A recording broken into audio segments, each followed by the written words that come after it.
ซ่องบาวลาว USA การเรียนภาษาอังกฤษแบบง่ายๆง่ายๆหายหน้าหายตาไปหลายมือเติมเนาะเพราะว่า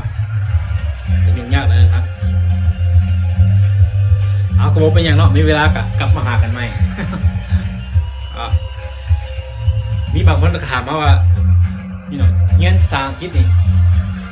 เป็นอย่างไรจะคอยสิเก่งไวๆนะได้ไวๆนะครับการเรียนภาษาอังกฤษกับว่าต่างกับเฮ็ดแนวอื่นๆเนาะสมมติว่าสีเฮ็ดไทยเฮ็ดนานะจะได้เข่ามันจะมีขั้นตอนได้เลยเนาะต้องก็สิถ้าฝนตกก่อนทำนี้นะฝนตกมามันก็จิไทยนะไทยนะทำมากับตกก้าแล้วก็ดำหน้าแล้วก็ถ้าเขามันเกิดลูกเกิดเต้าก็เป็นห่วงขึ้นมาก็เก็บเกี่ยวก็จะมีขั้นไม่ตอนเนาะก็สิได้ทำผลสำเร็จนะบ่ต่างกับเรียนภาษาอังกฤษภาษาอังกฤษคือกันต้องมีพื้นฐานก่อนนะนี่ก็ต้องเริ่มต้นจาก A B C D ขึ้นไป A B C D ขึ้นไปแล้วก็มาเรียนหลักไวยากรณ์ต่างๆถ้าเราสิมาเรียนหลักต้นมันก็สิบ่ได้หรอกอะไรคือเฮ็ดนาล่ะสมัยดำหน้าโลดหรือว่าสมัยเกี่ยวเขาโลดมันก็บ่ได้มันก็มีขั้นมีตอนใช้เวลาภาษาอังกฤษคือกันเนาะคือกันสิ่งนี้ก็ยากเนาะเหมือนภาษาอังกฤษมีขั้นมีตอนใช้เวลาเนี่ยนะครับเขาจะได้ทำผลสำเร็จเนาะพอสีอ่านได้แก่นเป็นก็ต้องใช้เวลาหลายเติมเอาว่าวอะไรมาเย็ดเส้นเย็ดสายนึงขอทบบทเรียน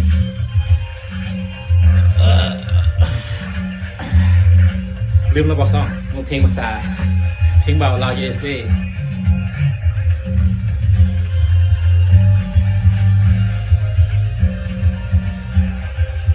โอ้ยเนาะกับโอ้ยเนาะภาษาอังกฤษคือมาไงแท้เนาะโอ้ยเนาะกับโอ้ยเนาะภาษาอังกฤษก็คือมาไงแท้เนาะเพลงหมดก่อนบ่เป็นหยังมาเข้าบทเรียนแล้วเนาะก่อนสิบ่ให้เสียเวลาบทเรียนมื้อนี้ก็ว่าดีบทเรียนที่60แล้ว60เอาเรียนมาก็หลายเติบนะรักพยากรณ์ก็ได้เอาเรียนมานี่ภาษาอังกฤษมันมี12 tense 12เอาเรียนมาหลายเติบแล้วมันเอาเรียนมา present simple tense หรือว่าปัจจุบันการธรรมดาหรือว่า past simple tense อดีตการธรรมดาเขาก็เรียนมาแล้วเนาะแล้วก็อนาคตการธรรมดาเขาก็เรียนมาเนาะ future tense ภาษาอังกฤษว่ามื้อนี้เราสมมุติเรียนpresent simple tense เนาะ present simple continuous tense present simple continuous tense อันนี้ภาษาลาวแปลว่าปัจจุบันการที่กำลังดำเนินอยู่กำลังเฮ็ดนั่นกำลังเฮ็ดนี่นะกำลังกินกำลังนอนจังซี่นะภาษาอังกฤษเขาเจ้าว่านั่นแหละภาษาอังกฤษเขาเอิ้นว่า present simple continuous tense หรือว่าปัจจุบันการที่กำลังดำเนินอยู่เนาะอีกหนึ่งเนาะเขาอ่านว่า present simple continuous tense ภาษาลาวแปลว่าปัจจุบันการที่กำลังดำเนินอยู่หรือว่ากำลังเฮ็ดอยู่ใครกำลังกินข้าวใครกำลังสอนภาษาอังกฤษจังซี่นะโครงสร้างมันก็ง่ายๆโครงสร้างง่ายๆมันจะมีประธานในประโยคประธานสมกับกริยา be เขาก็ฮู้แล้วของตัวใช้ในปัจจุบันนั้นก็สิมี is am are เนาะ is am are แปลว่าเป็นกริยา be ที่ว่าแบ่งออกมาในปัจจุบันธรรมดากริยา be คันผ่านมาแล้วก็ใส่ was or were แปลว่าอดีตการผ่านมาแล้วของกริยา be เนาะปัจจุบันการมันก็มี is am I เนาะมัน is am are so โครงสร้างของปัจจุบันการธรรมดาที่กำลังดำเนินอยู่มันก็สิมีประธานสมกับกริยา be กริยา be เพราะมันเป็นปัจจุบันการธรรมดาก็ต้องเอาเป็นกริยา be ของปัจจุบันอาการของกริยา be มาใส่ยกตัวอย่างว่า is am หรือว่า are ใช่ไหมใส่นี้เอาตัวอย่างให้พี่น้องได้เบิ่งในประโยคทั้งลมนี้สมกับกริยาช่องที่1กริยาช่องที่1สมมติว่า eat เป็นกริยาช่องที่1สมกับ ing eating แปลว่าการกินเนาะ eating แปลว่าการกิน eat แปลว่ากิน eating แปลว่าการกินหรือว่า sleep แปลว่านอน sleeping การนอนเนาะ walk แปลว่าย่าง walk กริยาช่องที่1แปลว่าย่าง walking แปลว่าการย่างเนาะมันใช้ได้อยู่ในปัจจุบันอาการธรรมดาที่กำลังดำเนินอยู่เนาะเอาสิมาสอนพี่น้องวิธีใช้เนาะสมมติยกตัวอย่างประโยคคำถามว่า what are you doing what are you doing what are you doing แปลว่าเจ้ากำลังเฮ็ดหยัง what แปลว่ามันหยังwhat มันหยัง are you มันเป็นคำถาม are you แปลว่าเจ้ากำลังเฮ็ดหยัง doing แปลว่าเฮ็ดการเฮ็ด do แปลว่าเฮ็ด doing ว่าการเฮ็ดเนาะ what are you doing แปลว่าเจ้ากำลังเฮ็ดหยังเจ้ากำลังเฮ็ดหยังภาษาลาวเนาะ what ว่าอีหยัง are you เป็นคำถามว่าเจ้ากำลังเฮ็ดหยัง what are you doing เขาจะอยากถามคนว่าเจ้ากำลังเฮ็ดหยังภาษาลาวว่าเจ้ากำลังเฮ็ดหยังอยู่ภาษาอังกฤษว่า what are you doing คำตอบเนาะคำตอบ A แปลว่า I am baking the chicken I am baking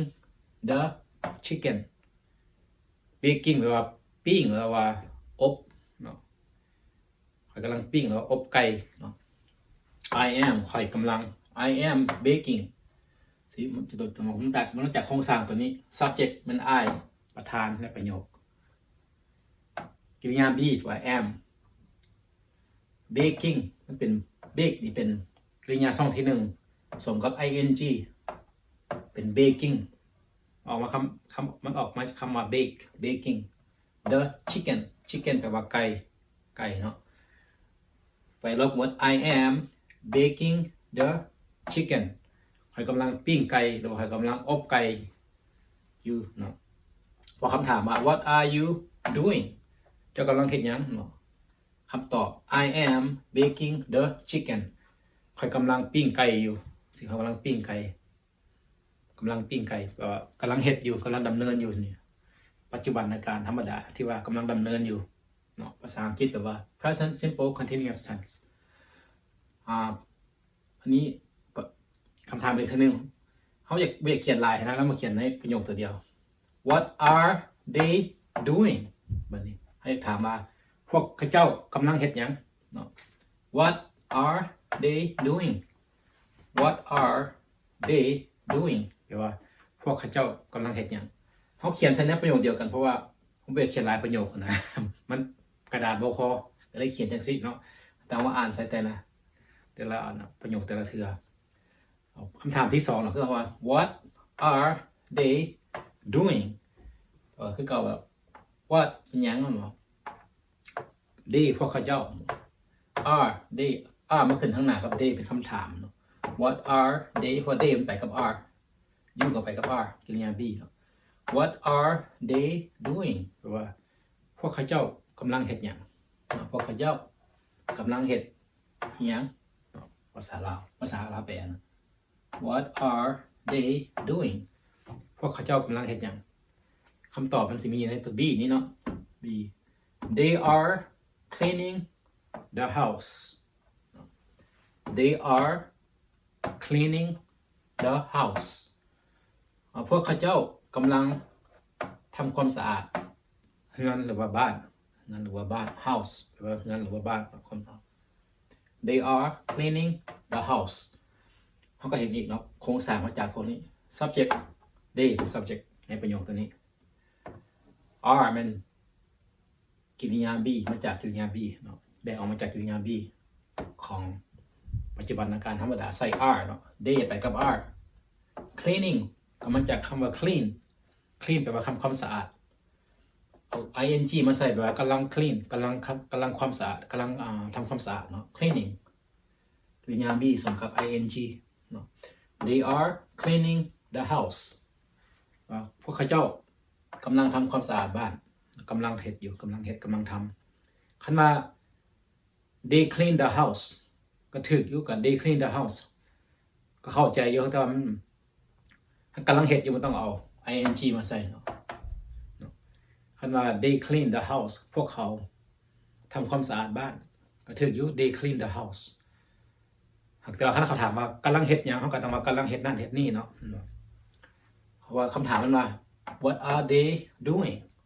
พวกเขาเจ้ากำลังเฮ็ดหยังเขาก็ต้องตอบว่าพวกเขาเจ้ากำลังทำความสะอาดบ้านอยู่แต่ว่า they are cleaning the house คำว่ากำลังกินเนี่ยก็มาจากไหน they are eating กำลังย่าง they are walking เนาะ they are walking แปลว่ากำลังย่าง they are eating กำลังกินพวกเขาเจ้ากำลังกิน they are riding เขากำลังขี่สินะยกตัวอย่างมาตัวอย่างโครงสร้างชื่อได้ตัวนี้ก็ง่ายๆเนาะไปใส่กับกริยาอะไรก็ได้ครับกริยาตัวนี้ต้องเอา subject สมกับกริยา be verb ช่องที่1ของตัว ing ก็เป็นว่ากำลังเฮ็ดนั่นกำลังเฮ็ดนี่ they are cleaning the house เขาเจ้ากำลังทำความสะอาดบ้านประโยคต่อไปเขาจะมาใส่ว่ากับ is เนาะ is คือเขาบอก be ไม่แตกออกเป็น am are is มันไปกับพวก he she it บ่ he she it มันไปกับ is กริยา be สมมติอยากถามว่าเราผู้ชายกำลังเฮ็ดหยังเขาก็ว่า what is he doing what is he doing ถามเกี่ยวกับผู้ชายผู้ใหญ่ผู้น้อยก็ได้ผู้ใหญ่ผู้ใหญ่ก็ได้ก็ว่าเขาอยากรู้ว่าเรากำลังเฮ็ดหยังนะลูกชายเจ้ากำลังเฮ็ดหยังเขาก็ว่า ผู้ชายเรา what is he doing what is he doing what is he doing ว่าเราผู้ชายกำลังเฮ็ดหยังคำตอบ he is washing the car he is washing the car ว่าเรากำลังล้างรถอยู่เนาะ washing แปลว่าล้างการล้าง the car แปลว่ารถเนาะส่วนเขาก็เห็นอีกโครงสร้าง subject สมกับกริยา be สมกับ verb ช่องกริยาช่องที่1สมกับ ing he is washing the car บัดตัวนี้มัน he มันต้องไปน้ำ is เนาะมันไปน้ำ am หรือว่า are เขาหูเนาะเขาเรียนมาก่อนเป็นขั้นเริ่มต้นของภาษาอังกฤษเขาต้องเข้าใจกริยา be แต่เขามาเป็น he she it ไปกับ is เนาะ I ไปกับ am we they ไปกับ are เนาะ we you they เนาะ they you we ไปกับ are but he she is เนาะ he she it ไปกับ is กริยา be คำสิบในโครงสร้างตัวนี้ตามโครงสร้างตัวนี้เขาก็ต้องเอา he is washing the car เนาะคำถามว่า what is he doing he is washing the car เรากำลังล้างรถอยู่เนาะ he ประธาน is กริยา be สมกับกริยาช่องที่1สมกับ ing แปลว่ากำลังเฮ็ดกำลังล้างรถอยู่ he is washing the car คำถามที่2 what is แล้วคำถามต่อไป what is she doing what is she doing she เป็นผู้หญิงใช่กับผู้หญิง what is she doing ว่าเราผู้หญิงกำลังเฮ็ดหยังเขาก็มาตอบ she is teaching English she is teaching English แล้วผู้หญิงกำลังสอนภาษาอังกฤษอยู่ teaching กำลังสอน teach สอนขั้นไปกับขั้นบุมี ing ขั้นว่า she teaches first ขั้นต้องว่า she teaches English หากว่ากำลังเฮ็ดอยู่กำลังดำเนินอยู่เนี่ยเขาต้องใส่ she is หรือยา be มาช่วยแล้วก็เอา teaching มาใส่ she is teaching English คันบ่มี is เนี่ยบ่ได้คำว่าคันว่า she teaching English บ่ถูก she teaching English บ่ถูก เขาต้องเอากริยา be มาช่วยตอนเขาใส่กับกำลังดำเนินอยู่กับกำลังเฮ็ดอยู่เนาะเป็นโครงสร้างเขาต้องเฮ็ดตามโครงสร้างตัวนี้เราต้องเอากริยา be มาช่วยถ้ามีกริยา be she teaching English บ่ถือเนาะจีเมียนตัวนี้เนาะต้องมีกริยา be มาช่วยอยู่เสมอ is ต้องไปกับ he she it ต้องไปกับ is เนาะ you they ไปกับ are หรือว่า we ไปกับ are เนาะ we are eating พวกเขากำลังกิน we are talking พวกเขากำลัง talk เนาะ we are sleeping พวกเขากำลังนอนเนาะสำคัญต้องเข้าใจว่ากริยา be มันแตกออกมาจากไหนเนาะแตกออกมาจากไหนว่าไปใส่ตัวใดแน่เนาะประธานตัวใดแน่เนาะตัวนี้ต้องเข้าใจก่อนเขาจะมาเข้าใจพวกนี้เนาะ be เขาก็เฮียนมาแล้วตัวนี้กริยา be แตกออกมาเป็น you are we are they are เนาะแล้วก็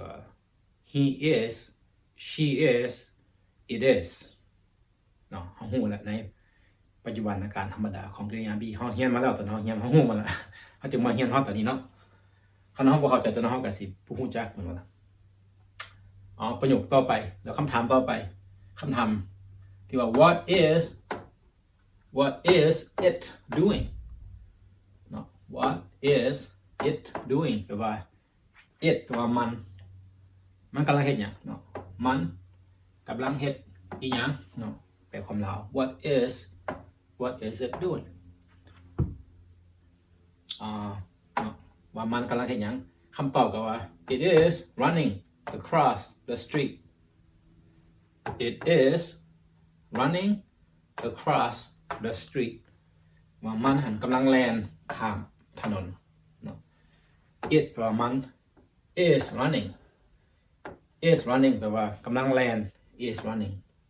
เอาออกจาก run ตัว run ตัวนี้เอาตัว n มาใส่อีกตัวหนึ่ง run เป็น verb กริยาสองที่หนึ่ง running แปลว่าการแล่น run แปลว่าแล่นเนาะแล่นIt is running across the street มันหันกำลังแล่น across ว่าข้าม street ว่าถนนหนทางนะ It is running across the street มันหันกำลังแล่นข้ามถนนอีกประโยคสุดท้ายตัวอย่าง What is he doing What is he doing What is he doing เราผู้ชายกำลังเฮ็ดหยังคำตอบ he is sleeping เราผู้ชายกำลังนอนอยู่ sleep แปลว่านอน sleeping ว่าการนอนเรากำลังนอนอยู่ประโยคตัวนี้ he is sleeping เขาได้ใช้หลายอยู่ในชีวิตประจำวันเขาต้องถามมาเลยว่า what is he doing แล้วว่า what are you doing ว่าเจ้ากำลังเฮ็ดหยังว่า what is she doingเราผู้หญิงกำลังเห็นอย่าง เราผู้ชายกำลังเห็นอย่าง what is he doing what are you doing เขาถามกันทุกมื้อทุกเว้นนะ what are you doing เจ้าเห็นอย่าง ภาษาอังกฤษนะง่ายๆตัวนี้เขาแต่ใส่ดู what are you doing เจ้ากำลังเห็นอย่าง I'm teaching English คอยกำลังสอนภาษาอังกฤษ I'm teaching English I am talking คอยกำลังเว้า I am explaining คอยกำลังอธิบาย I am explaining คอยกำลังอธิบาย I'm waving my hand waving my hand อะไรอย่างยกมือบายๆสินะเขาเอิ้นว่า waving my hand กำลังเฮ็ดกำลังอยู่กำลังกินเขาได้ใช้อยู่ประจำเนาะตัวนี้อันนี้เขาเอิ้นว่าเป็น tense หนึ่งของภาษาอังกฤษเพราะว่าปัจจุบันการที่กำลังดำเนินอยู่หรือว่าภาษาอังกฤษเขาอ่านว่า present simple continuous tense กำลังเฮ็ดอยู่นะเขาใช้หลายตัวนี้โครงสร้างก็ง่ายๆ subject ประธานสมกับกริยา be แล้วก็สมกับverb ช่องที่1แล้วเอา ing มาใส่ง่ายๆเนาะเพราะว่า subject เฮาก็เรียนมาแล้วเนาะกริยา be เฮาก็เรียนมาแล้วกริยาช่องที่1เฮาก็เรียนมาแล้วมาส่งกับ ing ซึ่งมันก็ง่ายๆเนาะฮู้จักตัวฮู้จักประธานมาใส่กับกริยา be ตัวใด is ตัวใดเนาะ you we they ไปกับ are เฮาก็ฮู้ตัวนี้แล้วก็ she he it ไปกับ is เฮาก็ฮู้เขาก็สมกับตัวนั้นแล้วก็มาสมกับกริยาช่องที่1มันก็เป็นปัจจุบันการที่กำลังดำเนินอยู่กำลังเฮ็ดอยู่จังซี่นะเนาะพี่น้องเข้าใจเนาะสิอ่านขึ้นทีนึงไวๆให้ฟังแล้วก็สิ จบบทเรียนตัวนี้เนาะwhat are you doing what are you doing แปลว่าพวกเจ้าหรือว่าเจ้ากำลังเฮ็ดหยังคำตอบ I am baking the chicken ข่อยกำลังปิ้งไก่หรือว่าอบไก่อยู่เนาะ what are they doing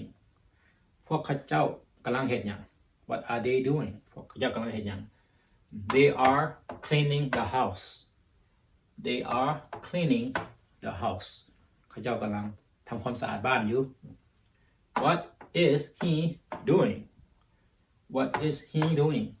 เรากำลังเห็นอย่างเราผู้ชาย he is washing the car เรากำลังล้างรถอยู่เราผู้ชายกำลังล้างรถอยู่ what is she doing she is teaching English เราผู้หญิงกำลังเห็นอย่างอยู่เราผู้หญิงกำลังสอนภาษาอังกฤษอยู่ she is teaching English what is he no what is it doing it is running across the street it is running across the street มันกำลังแล่นข้ามถนนเนาะประโยคสุดท้าย what is he doing เราผู้ชายกำลังขยัน he is sleeping he is sleeping เนาะอันนี้เป็นปัจจุบันการธรรมดาที่ว่ากำลังดำเนินอยู่ในภาษาอังกฤษเนาะเฮาเว้าเฮาใช้กันตลอดว่าถามว่าเจ้ากำลังเฮ็ดหยังข่อยกำลังเนาะพวกเจ้ากำลังเฮ็ดหยังสิเฮาก็เอาตัวนี้ไปใส่เนาะหวังว่าพี่น้องคงจะเข้าใจวิธีใส่เป็นโครงสร้างง่ายๆแล้วนำไปใส่ได้หลายสถานการณ์เนาะทุกมื้อทุกเว้นเฮาใส่เนาะว่ากำลังเฮ็ดหยังอยู่กำลังเฮ็ดหยังอยู่ในภาษาอังกฤษเนาะเอาพอกันใหม่ในบทเรียนต่อไปบทเรียน60กับเบิดเท่านี้มื้อหน้าพอกันใหม่สบายดี